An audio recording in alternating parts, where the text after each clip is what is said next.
A silence fell upon football, an almost cosmic hush, before the twin titans descended and carved an era in their image. But just before their reign became absolute, one man, a celestial artisan, received the very last light of a singular age. He was Kaka, and his 2007 Ballon d'Or was not just an award, it was a prophecy fulfilled, the culmination of a legend whispered into existence. The golden ascent, a crown forged in grace. The world held its breath. December 2, 2007.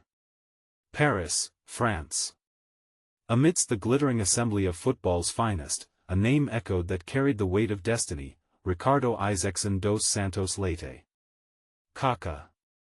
The golden sphere, symbol of individual supremacy, found its rightful keeper in hands that radiated both power and purity. This was not merely a trophy, it was the recognition of a season where a human player soared beyond mere athletics, touching the very fabric of the game with a sublime artistry that felt almost divine. He stood as the undisputed monarch, not through conquest or brute force, but through an ethereal brilliance that left spectators spellbound. In an era poised on the brink of an unprecedented duopoly, Kaka's triumph was a testament to the singular beauty of a game played with both the ferocity of a warrior and the elegance of a poet. He represented a fleeting perfection, a final, radiant beacon before the storm of an entirely new paradigm. His smile, humble yet incandescent, betrayed the quiet strength of a man who understood the monumental significance of his moment, not for personal glory, but for the indelible mark he etched upon the soul of the sport. The genesis of a star, forging spirit in adversity. Long before the golden light found him, a different kind of illumination had already shaped Ricardo. Born in Brasilia, his destiny seemed intertwined with the beautiful game from the earliest whispers of his youth. But the path of legends is rarely smooth, often paved with trials designed to test the very core of one's being. At the tender age of 18, a mundane poolside dive in his grandparents' home threatened to extinguish his nascent flame before it could truly ignite. A misjudged plunge, a violent impact with the bottom, and a chilling realization, a fractured vertebra in his neck. The doctor's pronouncement hung heavy in the air, the risk of paralysis, a life confined, a dream shattered. For a young athlete, this was not just an injury, it was an existential threat, a dark chasm opening beneath his feet. Yet, from this terrifying abyss, Kaka's spirit, already imbued with profound faith, found an unshakable resolve. He emerged, not just physically healed, but spiritually fortified, attributing his miraculous recovery to divine intervention. This brush with the precipice of his mortality did not diminish him, it refined him, sharpening his focus, deepening his humility, and infusing his play with a grace that felt almost otherworldly, a perpetual gratitude for every stride he was permitted to take on the hallowed turf.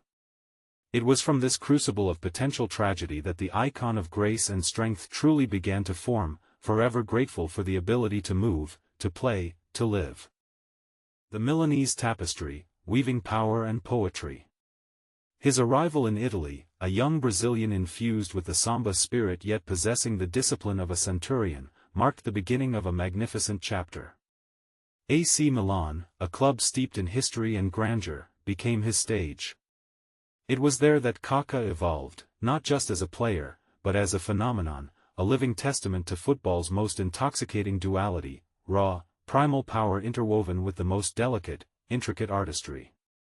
His powerful runs were not merely sprints, they were seismic events, a sudden rupture in the fabric of the game, tearing through opposition defenses with the force of a hurricane and the precision of a surgeon. He possessed an almost unparalleled ability to transition from a static position to full-throttle acceleration, carrying the ball as if it were an extension of his own being, covering vast stretches of the pitch in mere seconds, leaving a trail of bewildered defenders in his wake. Imagine a gazelle, yet with the unstoppable momentum of a freight train, that was Kaka in full flow. But it wasn't just pace, it was the balletic control, the subtle shifts of weight, the shoulder drops that created entire oceans of space in crowded midfields.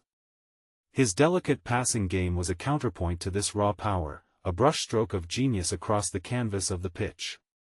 He could dissect defenses with a through ball that seemed to defy geometry, finding paths unseen by mortal eyes, delivering it with the weight and timing of a perfectly told secret.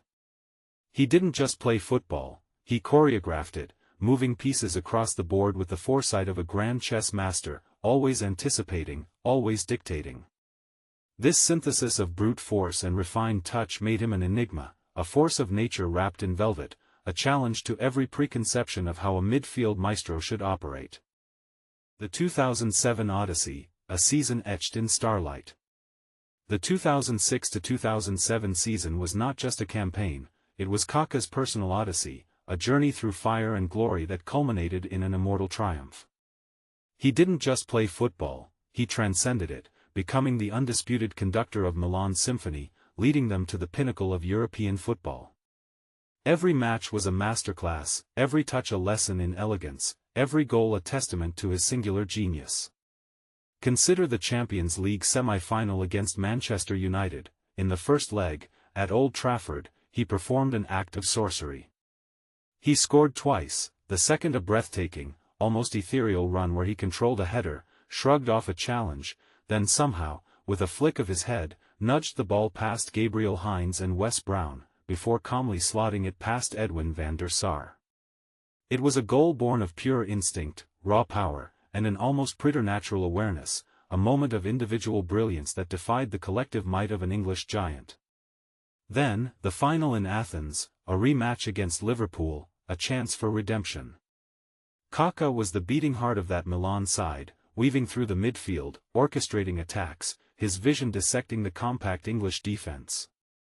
Though not on the scoresheet, his influence was profound, providing the assist for Filippo Inzaghi's second goal with a through-ball of breathtaking precision, a pass that split the defense as cleanly as a laser. When the final whistle blew, and Milan were crowned champions of Europe, Kaka knelt on the pitch, eyes turned skyward, wearing a t-shirt beneath his jersey that simply read, "I belong to Jesus." It was a public declaration of his unwavering faith, a testament to the belief that underpinned every stride, every pass, every goal. This was not a player chasing fame, this was a man fulfilling a purpose, his talent a gift, his dedication a offering.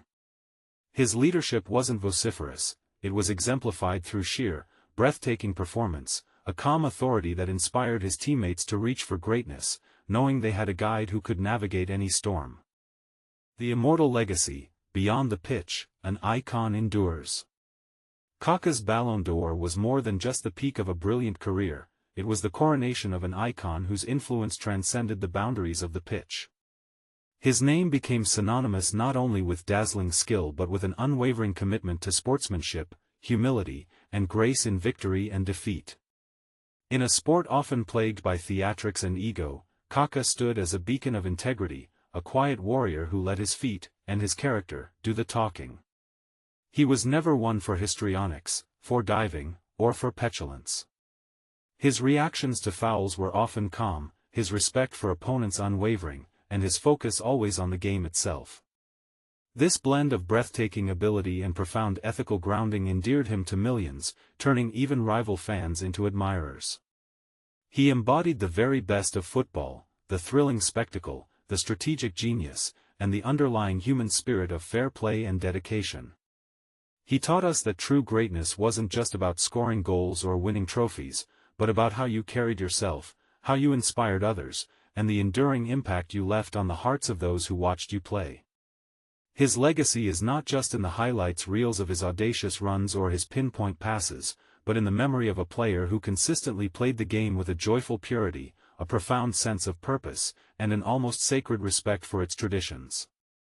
He was a champion, yes, but more importantly, he was a gentleman, a myth of skill entwined with soul.